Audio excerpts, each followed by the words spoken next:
Hi, everybody. Rachel over here at Salsa. Welcome to our next partner pep talk. Today we're joined by Sarah over at Elevation, and I'll let her introduce herself and talk to us about what she's going to be presenting to us on today in just a moment. As usual, we'll do a few of our housekeeping notes before we officially get started. First thing is that this is being recorded, and everyone will get a copy of the slide deck as well as a recording of the audio here too. And the visual. So you guys will get that after we finish up today's presentation. Also, everyone's muted, so if you do have a question, you can use the questions chat box in your GoToWebinar control panel. We have some time at the end. Chat in your questions as they come to you, and then we'll read those and get them answered once we finish up. And then a quick sound and visual check to make sure everyone can hear me all right and also see the screen. If you could just chat in yes, or that you can hear and see the screen. Right now it says an anatomy of a nonprofit website. I would appreciate it so I can make sure we are good, and it looks like we are. Perfect. Thank you so much. All right, Sarah, I'm going to pass it over to you. All right, great. Thank you so much for the introduction. Thank you guys all for joining us today. My name is Sarah Henry. I'll do a quick introduction about myself, but we are going to be talking about the anatomy of a nonprofit website, designing your digital home. So let me get this control. There we go. So hello, my name is Sarah Henry, and I am the content marketing manager at Elevation. Elevation Web. And I've been working with nonprofits for about the last 10 years in organizations involved in education, health, and media arts. And my educational background is in psychobiology, digital media, kind of all over the place, but very passionate and dedicated and love working with the nonprofit world. So if you're unfamiliar with Elevation, we are a full service website design agency that specializes in nonprofits. For the past 12 years, we've been working to achieve our mission of closing the digital gap between nonprofits and technology. So while our emphasis is on nonprofit web design, our solutions also include graphic design, branding, SEO, and much more. So go ahead after the webinar is over and visit us at elevationweb.org if you're interested in learning more about us.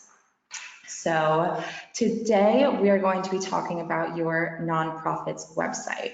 We'll start out talking about designing the user experience for your user groups and then jump into some specific components on each page of your website and some design best practices to wrap it all up. So throughout the presentation, I'll have examples and inspiration from some of the websites we've created throughout the last few years, plus a few extras that I think are really great examples. So whether or not you're starting out your journey of your website right now or you're deep in the process, I hope everyone learned something valuable today. And if you have any questions, like Rachel said, please feel free to throw them into the chat box or in the question answer portion, and we'll make sure to answer those for you. So let's get started. We're going to start out by talking about our user groups, and before we really dive into what our user groups are, we're going to talk about user experience and what UX is. So user experience, or UX, refers to any interaction that your user has with your website. So this can refer to how visitors navigate through your site, if they find what they're looking for, how they complete the tasks you want them to complete, and how that interaction then makes your user feel, which is a really important part of this. So you're going to design your user's experience. This means take the time to decide on the CTAs, the content pieces, and the visual cues that will guide your users through your website. And so the goal of this is to convert your website visitors really in one sitting. So you're hoping that you can save your nonprofit lots of money on follow-up campaigns, also with time, and on saving time from long-term nurturing, things like that. So a well-designed UX is going to follow your visitors' thought processes, so your website takes them down the road that your users want to go down.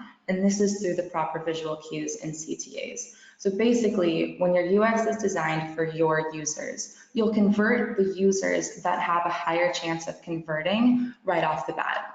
So those who are unlikely to convert or engage with your site are weeded out in a way.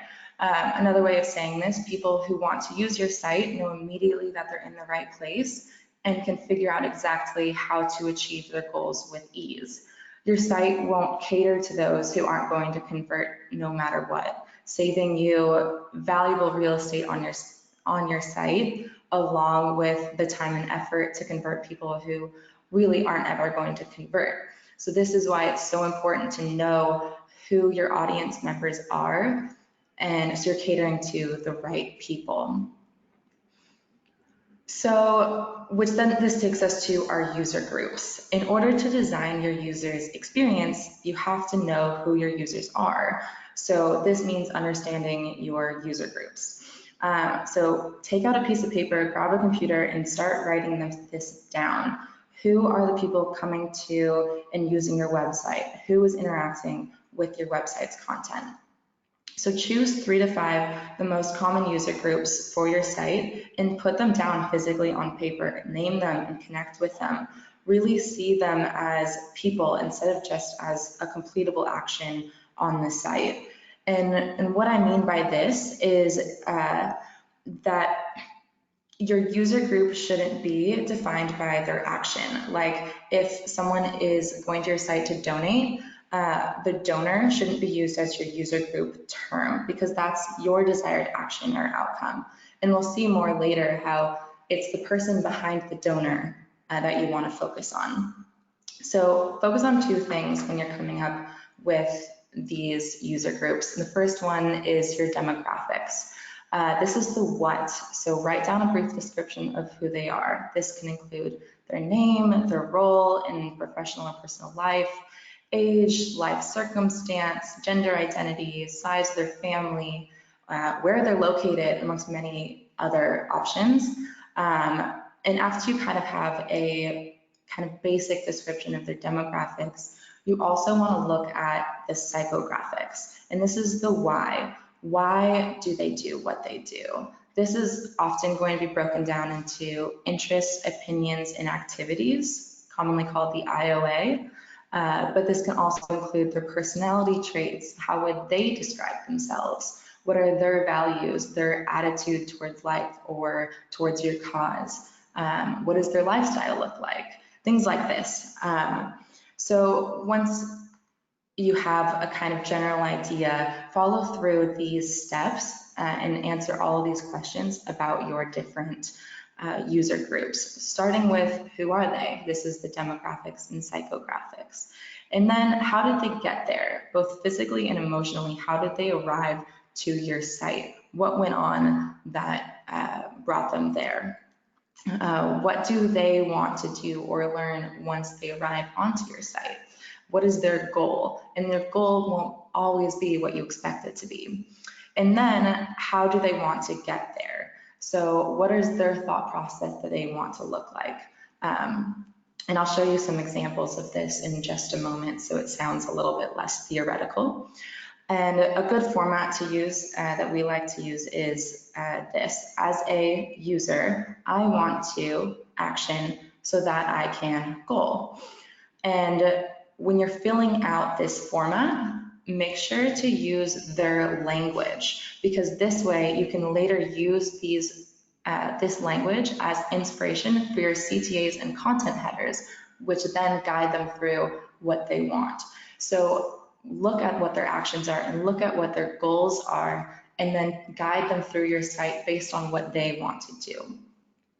So after you've answered these questions about your user groups, you're going to want to also look at your mission and organization as a whole. So starting with your long-term goals, what is the mission and vision of your organization, and how will your website tie into this?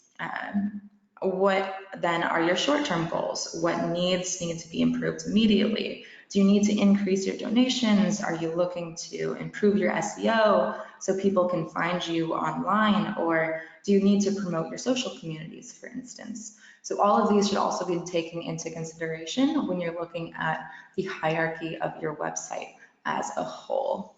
So, and then also you want to think about your how you're measuring your goals. What are your KPIs or key performance indicators that you want to be tracking? So make sure you're using some type of analytics software, the most common one being Google Analytics, and have that running with goals determined for a good amount of time before you begin your project. And this way you can make improvements, because if you don't know what needs improving, how are you going to make those improvements? So really getting into how people are really interacting with your site before you begin, so that way you know what's working, what's not, what's unique about our site, why are people coming there, which pages are they going to already, what can we be expanding on, and what can we pull back from a little bit.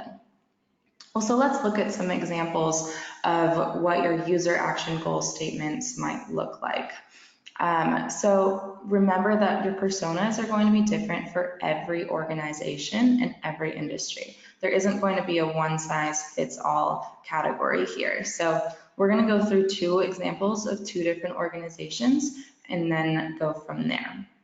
So this is an example of a healthcare organization, and these are some of the user groups that they might have and their action and goals and their motivations. So the first one being, as a recently diagnosed patient, I want to learn about my treatment options so that I can make the best informed decisions about my future healthcare plan. Then we can have another one is, as a patient living with a chronic disease, I want to meet other people who are battling the same diagnosis so that I can feel supported. If you'll notice that the feel supported and learn about my treatment options, these can then be translated onto your CTAs when you go into your website. Maybe that's the language you want to use for your navigation bars, things like that. Another one is, as a family member of a sick patient, I want to learn about what your organization does to support those affected, to see if I should donate. So as you can see with this one, this relates back to the fact that your donor, you won't start with as a donor. You want to start it as who they are as a person, and then what is the process of donating, because there's so much more to it than just clicking and filling out a form. And then as a medical professional, I want to read about the most, I want to read about the most current treatment methods of this disease so I can give the best quality care to my patients. And then another one might be, as a scientific researcher, I want to apply for a grant so we can get one step closer to curing this disease. So you can see that there's a difference between, it's not just medical professionals versus those who are diagnosed. There's subcategories to all of these, and all of them are going to have different motivations and ideas behind them. And these ones are a little bit more simplified. Some of your users will want to take more actions than just that. But we'll look at it how a little bit more of expanded ones is also, we look at our next example through a policy research center, which is going to look very different. So this one is a research and advocacy group. And so as a lawmaker or legislative staffer, I want to browse information about general areas of policy or find archived reports so that I can be better informed, craft legislation, or compile research. So these ones are a little bit more heavy because they have different paths that each user could take, but also important to specify those. Next, as a member of the press, I want to find press statements, releases, policy briefs, reports, contact information for possible interviews, so that I can then write my story and do research. So you're really connecting it and making it a full picture. And lastly, you'll find that as an activist and member of the public, I want to browse information about general areas of policy, find archived reports, or just get simple talking points so that I can be better informed or prepared for a presentation or activist activity. So if you want to learn more about creating your user groups and personas, we have a donor persona template, which you can find at this link right here, go.elevationweb.org/nonprofit donor persona template, all with dashes. And we can send that out afterwards, or I can throw it in the chat box later if you're interested in using that. It's just a nice way to clarify your thoughts and progress forward. All right. And so, okay, we're going to move on. We're going to start with the user groups. Since we have our user groups determined and a basic idea of what they need next out of your site, we're going to use this plus your website's content to put together the rest of the site. So you're going to start by creating your sitemap, your user flows, and your wireframes. So what this looks like, your sitemap is going to be a hierarchical list of all of your website's pages. So what pages do you know you need to include? This will list all of the pages that you have in your website, along with how to flow from one page to the next. So a quick tip, when you're making your sitemap, look for topic areas that can be consolidated or simplified. Oftentimes we make sitemaps that are way overcomplicated, but also look for the areas that you find that your current users are really engaging with. And it might be something that other people would say, consolidate this, but if you find that you're getting a lot of interaction, then keep that and grow off of that. And that's where you find that your analytics software is going to really come into play. Next, you're going to organize your sitemap into your user flows. So your user flows are tailored to your specific user groups. So go from each group and create a different flow for each of them. And it's a step-by-step process of how a user will achieve their goals, like which CTAs they'll click, which navigation menus they'll follow, things like that. So make sure you're answering their questions, and it will loosely translate into your navigation bar. And then you'll create your wireframes, and these are the blueprints of your nonprofit site, which specific components and which CNTAs are going to go in specific spots. So now we're going to dive into how these design layouts and what components you need to include. So you're going to have a home page, which is your starting off point, the universal representation of your mission and what you stand for. And then you'll have the internal page, which are designed for your specific user journeys and your content. And then you'll have a donation page, which most nonprofits have. And so we're going to start out with the home page. So when people arrive at your home page, you have 7 seconds to make an impact. And you need to make the most out of this time. Very quickly, your visual elements need to make an impression of your mission to give users an idea of what you do just from first glance. So the home page is kind of like the tasting menu of your website, from the initial banner to the following content. It's going to visually represent all the different components of your site. So we're going to start with the above the fold content, because 80% of your users are going to be looking at your content above the fold. And if you're unfamiliar with this term, it's the same as in a newspaper. It's the content that you're engaged and see before you begin scrolling. So make sure that this content quickly represents your nonprofit's mission while also incorporating your branding. So let's look at a few more examples. This is the American Brain Tumor Association website we did a year or two ago, and we'll look at some more. This is Cognitive Warriors. They are a nonprofit organization that connects men and women in the U.S. military suffering from mental health conditions, connecting them to healthcare. So you can quickly see right off the bat, work with U.S. military and connecting it with improving lives, and you feel that from the moment that you enter their site.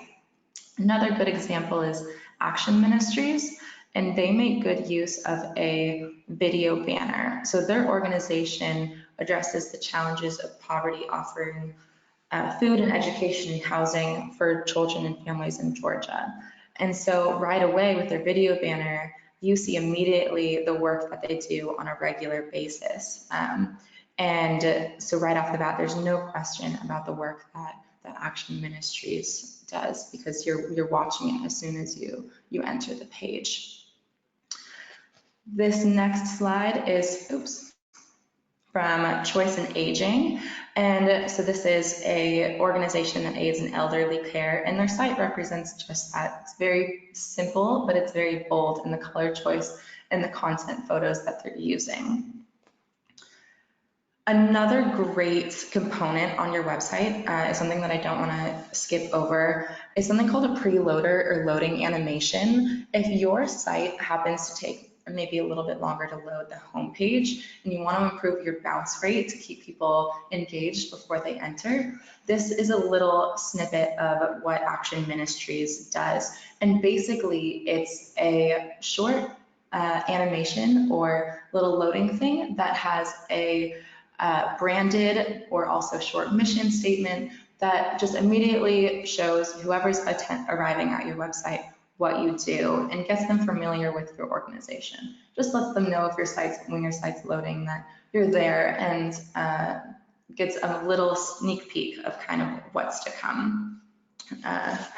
So more with the homepage content. This is a site from the American Indian Services, and they do a really great job of utilizing both color and white space to draw your eyes to the main points. So white space is an excellent way to point out what you want the viewer to focus on. In this case, it's the CTA. Sometimes your best bet is to simply keep it simple. So you can really see that with this blue background, your white space doesn't have to be white. It's more of an idea of your white space is things that aren't cluttering. So allowing space between the CTA and the header and the image, it's a really nice balance that's really aesthetically pleasing. So most homepage banners are going to take advantage of the main CTA on the header. So along with the background image, which is the image in the background we call the hero image or hero video if you're using a video content. One or two prominent CTAs will accompany this main navigation bar to spell out all of the main options for navigating through the site. So this is another option for a CTA by Roots and Wings, a nonprofit in New Jersey. And they have a carousel banner, but their first CTA is to purchase tickets to their gala. They probably determined this was the most trafficked page that visitors were headed towards directly without navigating in between other pages. So you can find this information by keeping track of your website's analytics. Might be a good idea to put that on your main homepage. One side note before we skip this, be careful with carousels because they tend to hide content sometimes, and you have to rely on visitors sitting and waiting for the content to move or navigating through themselves. We're not saying never to use them, just be careful if you're going to use a header image. So this is the American Brain Tumor Association. They've opted for 2 CTAs, which take their top 2 visitors farther into the site. So they found that patients and caregivers, they needed just a direct path to dive right in that was even simpler than the main navigation bar. So that's one thing you can use your main CTAs for. So you are going to have options for how you want to first engage people with your website. So eye tracking tests have found that people are most engaged with pictures and videos. But remember to keep it simple. Make good use of your color and white space to guide your visitors around where you want them to go. Set up a preloader content or loading animation and create a prominent CTA. So after we have our first impression and our interest has been piqued, we want to start looking at the rest of the components. So this is what the rest of your website is going to consist of. A logo in your top left corner. Logos are best viewed and remembered actually when they're in the top left, and they've actually found that 58% of the time, visitors are 58% more likely to remember your logo if it's in the top left corner. So not something you're going to want to break in this instance. And then, of course, we're going to have the navigation bar. This is going to be decided from your sitemap and user flows. And so make sure that this is included on every page. The one page that might be okay to hide will be your donation page, but we'll talk about that. On the right side, you're going to have your donate button. A good rule of thumb for every nonprofit is the donate button in the top right-hand corner. This is because most people familiar with nonprofits will recognize and expect that the donation button is there. So why make it any more difficult? Because you do have this donate button up at the top, I will spin this side note that your main page and header doesn't really need to be all about donations. We actually recommend that you wait and have for your ask, as offer your site and displaying what your site has to offer before you ask for the donations is a really great way not to overwhelm or feel like your site is begging for money.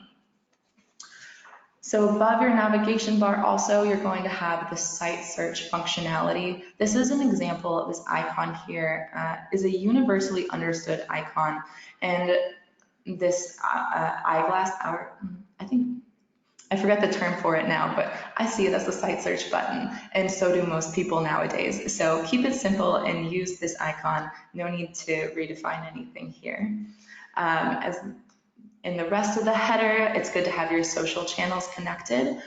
Make sure it's easily available for anyone who wants to hop on and connect on another way.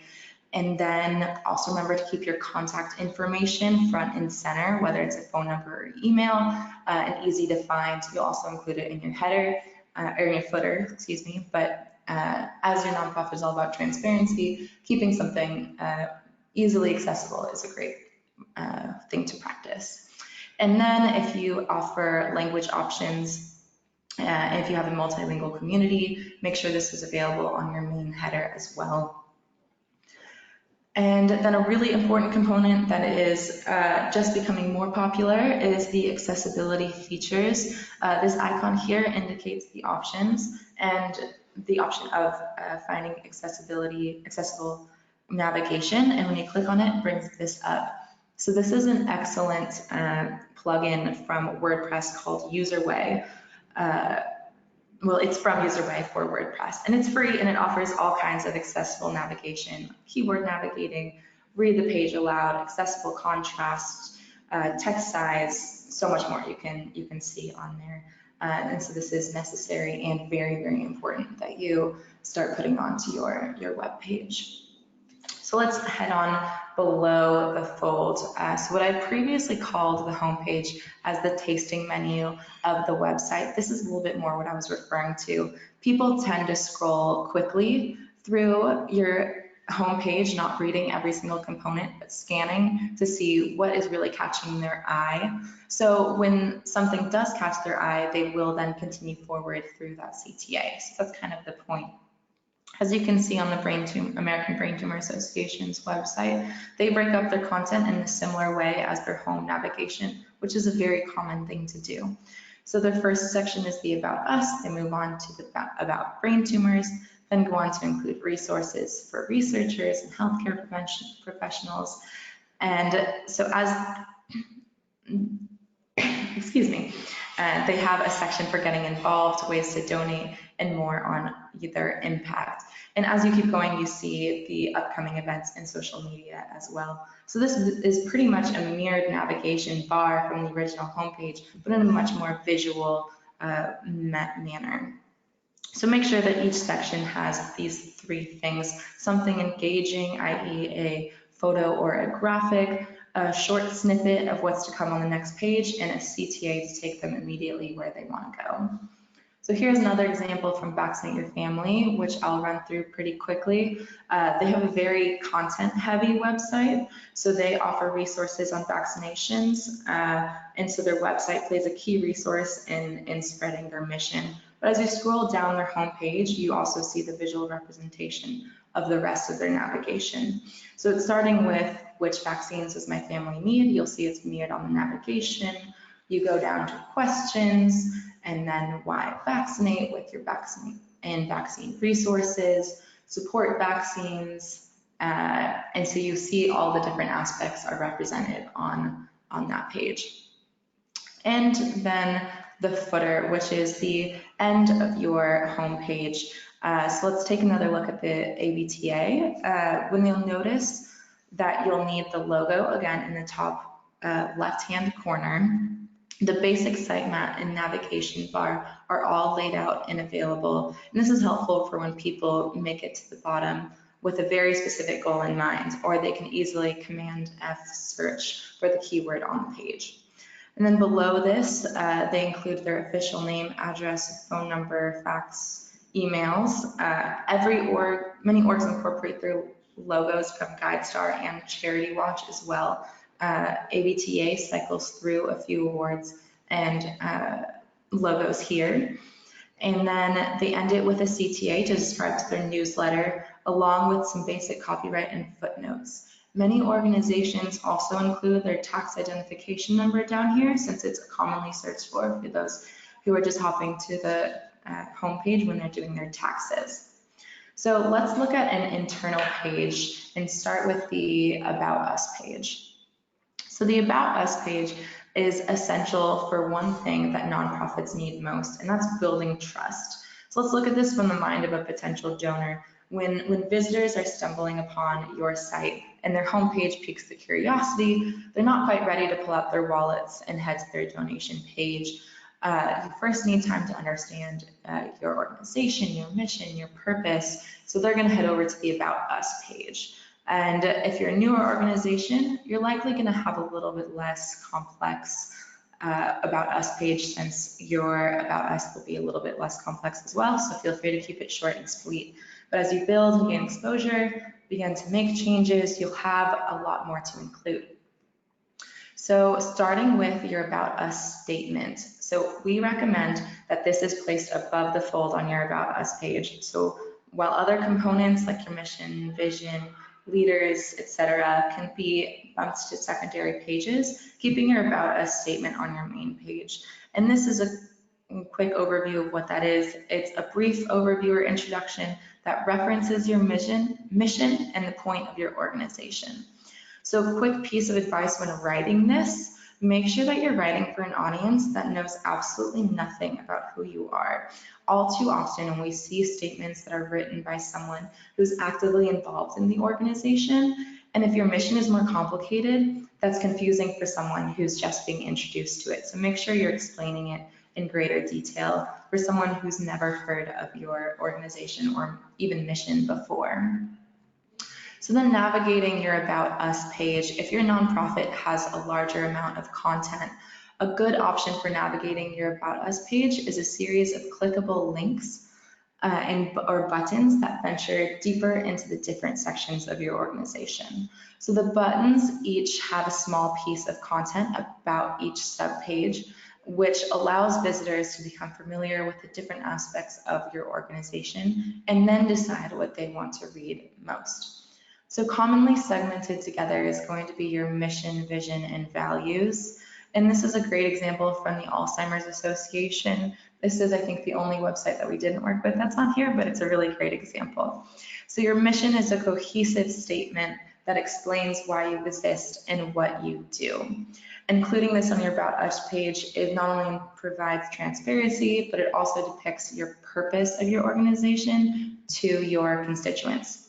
So visitors to your site will often expect to find your mission really quickly. So featuring it prominently under its own heading or its own section is always suggested, and many people actually opt to put it on their homepage.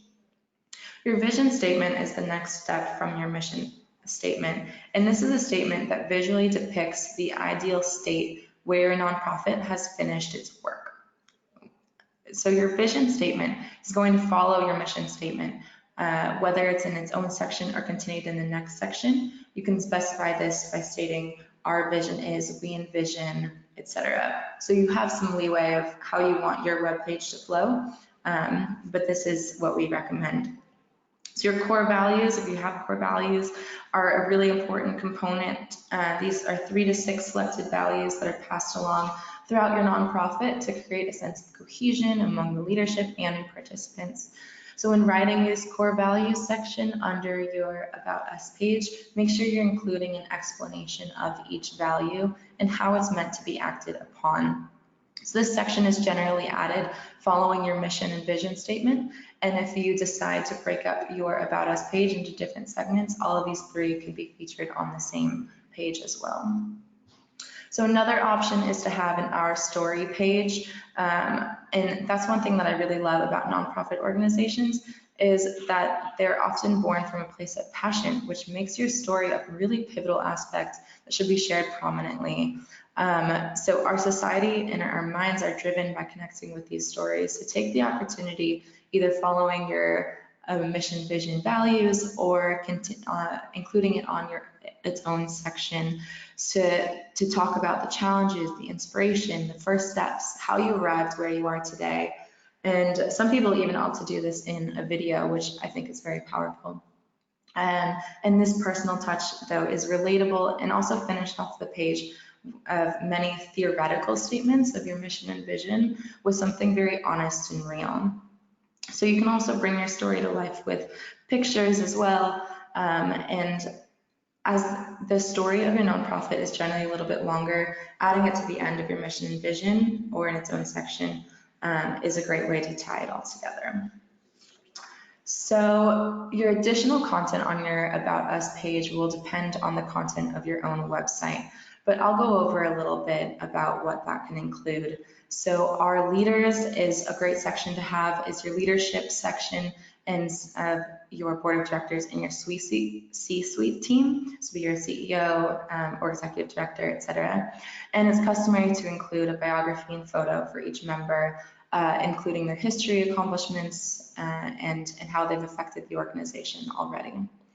Another great addition is our strategic plan. So when you're describing your organization's mission and vision, you're really talking in generals, but the strategic plan is a section that can talk about specific milestones that you want to hit and how you plan to hit on. So these are concrete, actionable steps with real consequences.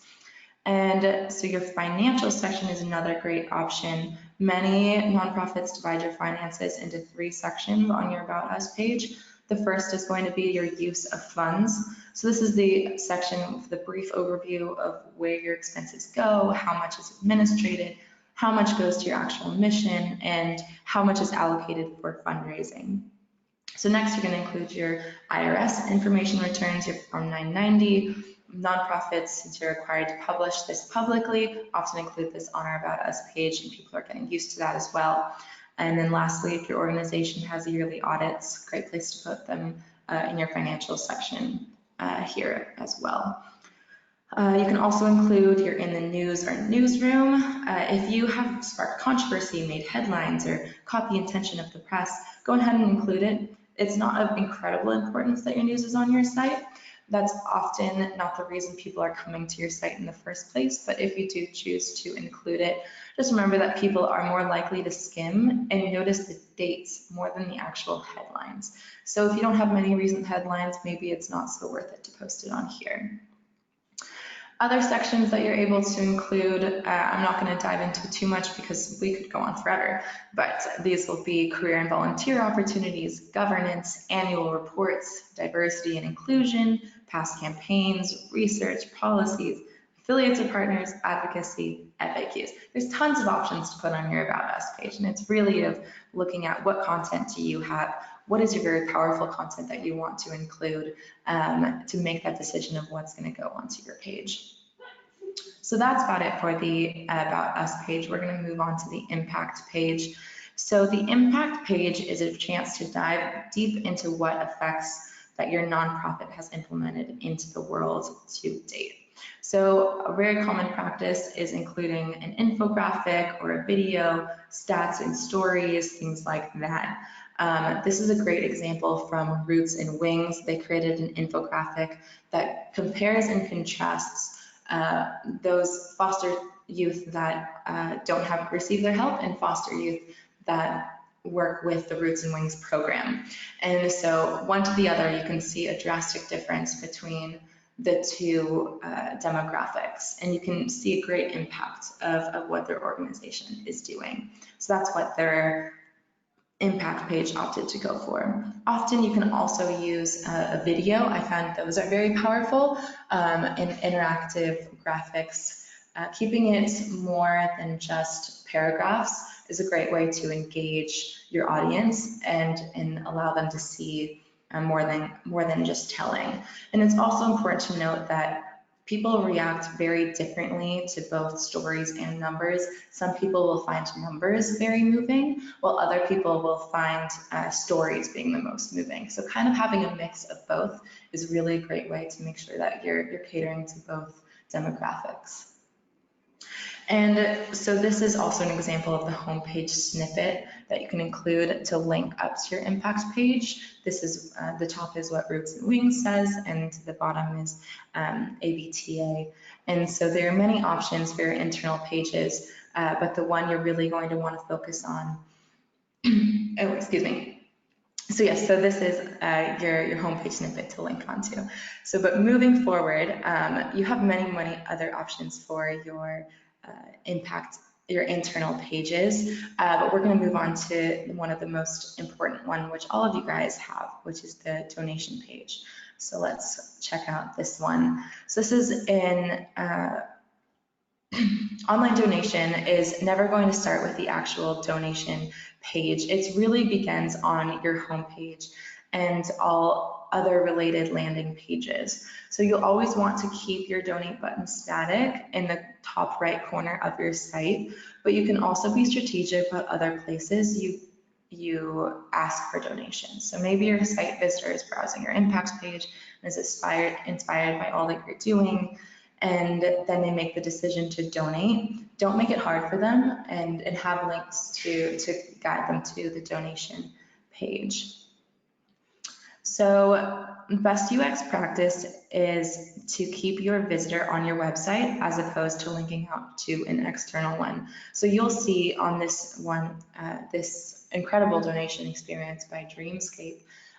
They start simple, keeping your amount to give, and then hop you over to options of PayPal and credit card. So to keep your visitors on the same site, this is a great place to embed both your PayPal and your credit card.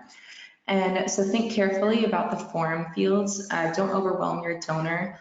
You want to keep it short and relevant. So in this donating by card, you're going to want to keep it more simple. Don't ask for things that you don't need from them. You know, ask for the necessities, because keeping it too long basically with every extra bar or field that they have to fill out, you're going to lose someone, which is losing a potential donor.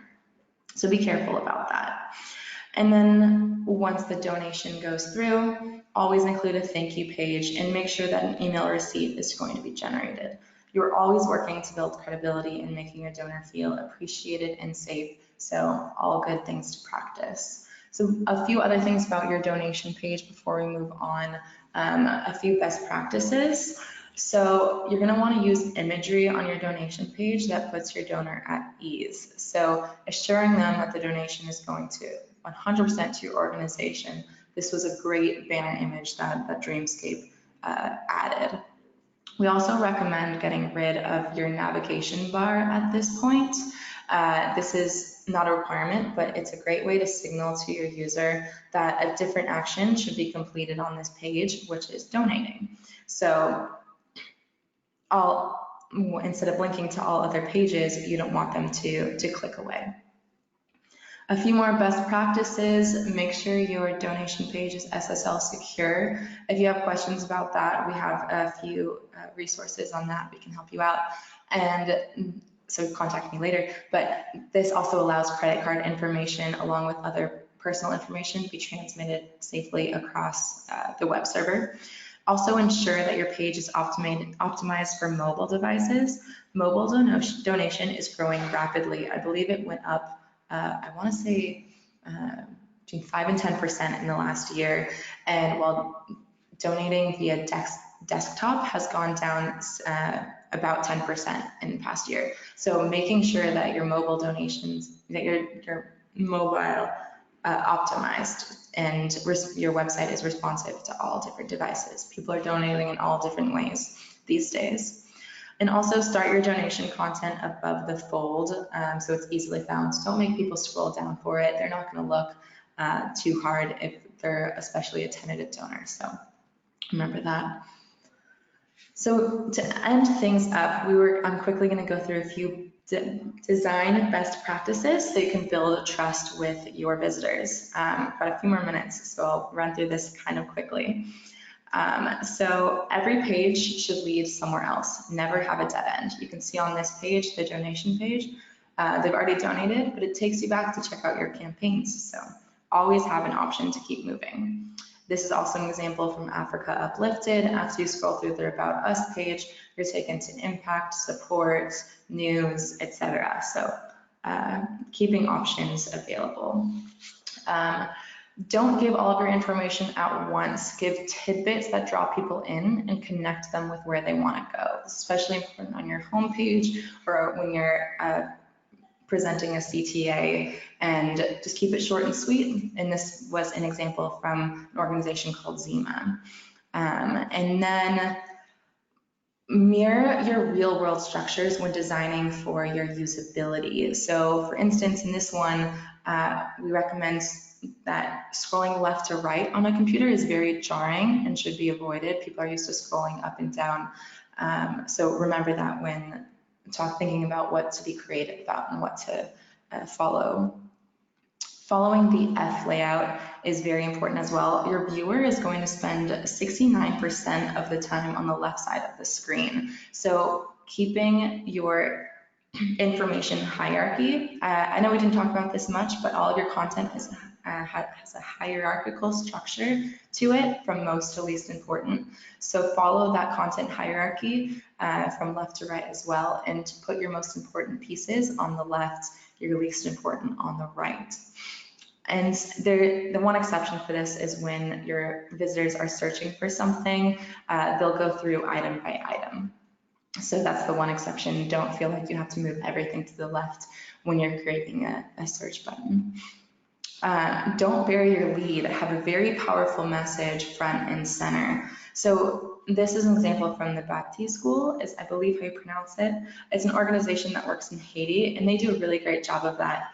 Their video banner is their way to draw people in, and then you immediately can click on watch our story. So it takes you to their most powerful piece of content that really gets people inspired and links them in.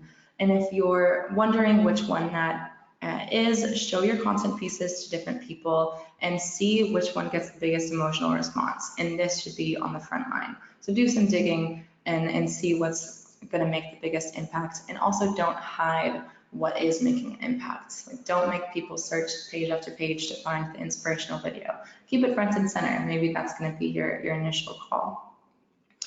And the last but not least, most importantly, you should know when you're going to break conventions, but also know when you're not going to. With UX and content design, you really want to follow most of the designated recommended conventions, because people will actually take 50% longer to figure out your site when you're being unconventional. So the opportunity to be creative is through your branding, your photos, your color, your voice, your tone, your look. So embrace that side of your creativity, but sometimes through your typical site layout, following those conventions is perfectly fine. There's no need to redefine the industry just on your website. So that's my way to wrap it up.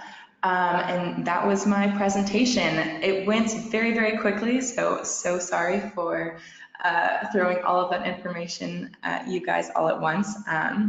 But if you have any questions about UX, we have a UX consultant and specialist here at Elevation Web, so feel free to visit that and learn more about our UX and design services. And I guess we'll open it up for questions now, if you guys have any questions.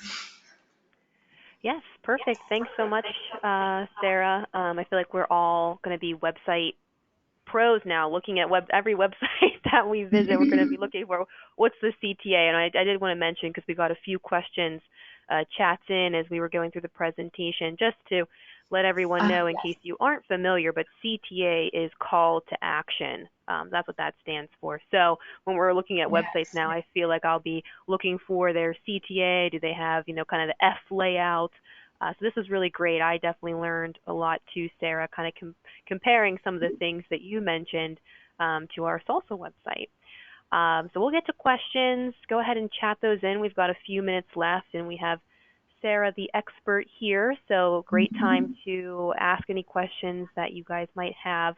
A few things to note before we start reading questions. There are a mix of existing Salsa clients and not Salsa clients on board. So I do just want to let everyone know for the existing Salsa clients that your forms, Sarah had mentioned, donate pages should be mobile optimized, and your fundraising forms in Salsa Engage are. You should always preview your forms and also your emails too in the mobile responsive view so that you can see the way it looks. And there's actually in the settings of the form you can go in and make some changes to the way the mobile view displays. So go ahead if you want to, you can check your pages there. I also like the accessibility thing that you had mentioned, Sarah. That wasn't something that I was familiar with, and I really like that. So that's really cool. Thanks for pointing that out. Of course, yeah. And I'm just And curious. a reminder Oh, on go ahead. that one, we use Userway as a plugin for that. It's free on WordPress, and we highly recommend. Okay, cool. Good to know. Um, we'll go ahead and get to questions as they are coming in now. Okay, so do you have any preference? This is on, building a website, Wix versus WordPress versus any others. Any Yeah. So this is a recommendations that you can give question. on that? This is a question that we get all of the time. And so what we've kind of found is that Wix is really great for when you're just starting out, when you want to just, they have great templates, it's very user-friendly, easy to create your own site designed for the common layperson. We've often found, so our organization, we specialize in WordPress websites. And we find that with WordPress, we use that because the sites can be built entirely customizable, and you have much more opportunity for creating the site you need to create and finding the correct functionalities that you need. It also, we found, is easier for connecting your donation pages and so basically what we kind of say is that, like, when you're just starting out, Wix is a great option for creating just a simple site. And then once you need capabilities that Wix no longer offers, since their demographic and who they're appealing to is a little bit more simple, when you start to level up, that's when we go and head over to WordPress. And so we make primarily all of our sites through WordPress and highly, highly recommend. Also because they are easy to update on the back end as well, and creating an entirely customizable experience for your visitors. So that's how we kind of differentiate. Okay, perfect. Kind of along the website, within the website vein, I guess. Do you know if the Wix site is easily movable to you? Like, is it easily Wix transferable? to WordPress.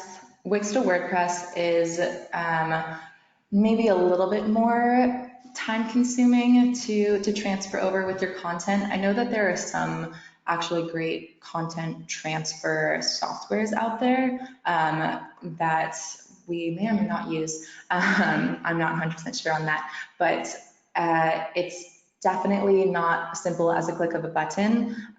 So if getting started in WordPress is also a great way to build up your WordPress site and then be able to grow and adjust as you're adjusting your website. It just, however, takes a little bit more knowledge of coding, HTML, CSS, things like that.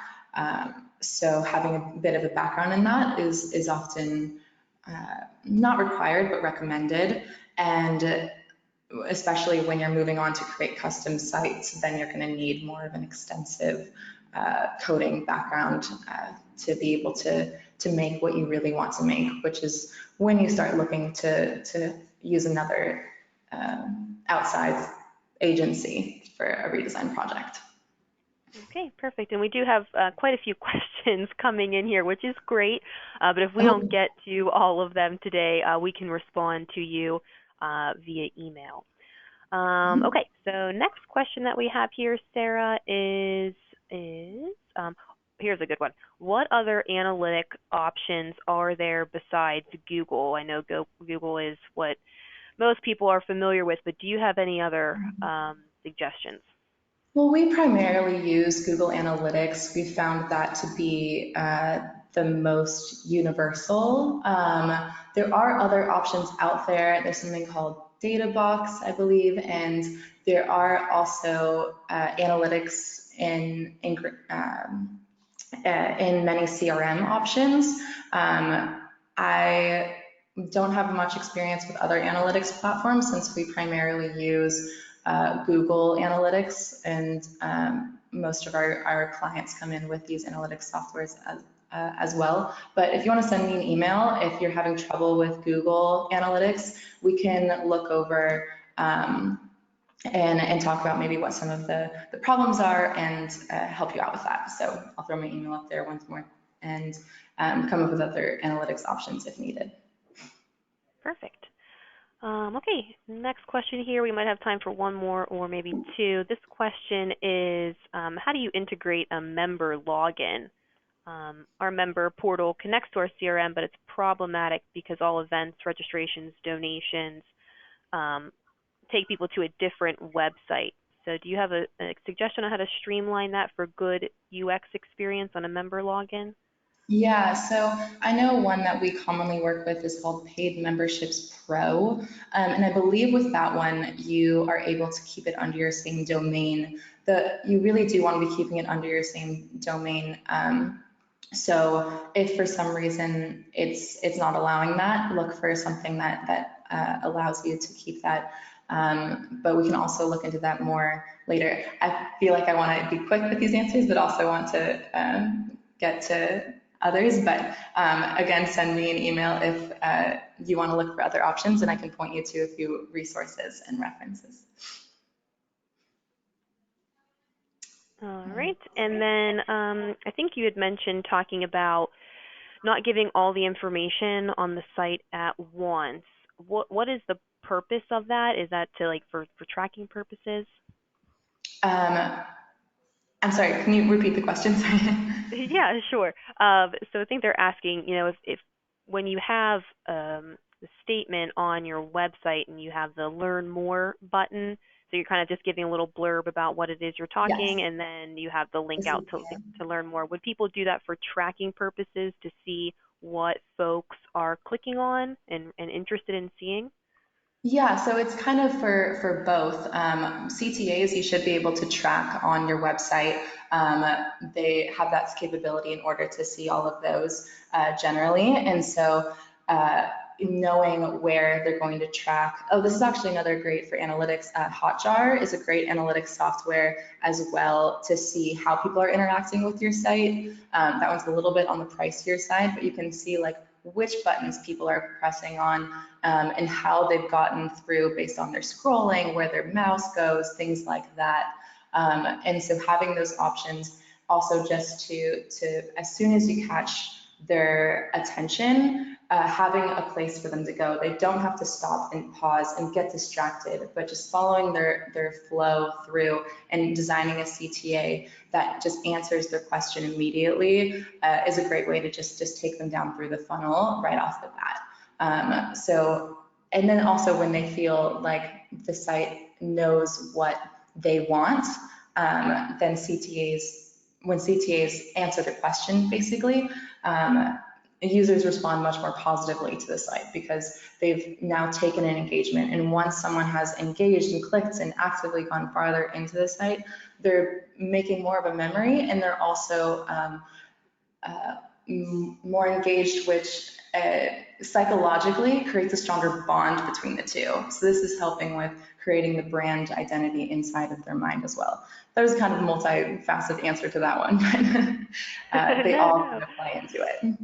Yeah, no, that makes sense. And I think even as a user ourselves, when we're going to websites, if you're constantly having to scroll and read through big, long paragraphs when really you're just interested and you want to get to what you're interested, that's a much better experience to just link out, kind of like newsletters do. Click here to Mhm. read more, and then it will open up that web page. So Yeah, that so makes sense to finding that me. snippet that draws them in, that connects their attention, and then take them through that CTA. That's really what you want to kind of optimize for and design your website around. And so that's why content is incredibly important for that Mhm. portion. All right. Well, with that, that hour went by so fast. So I'll respect everyone's time here today.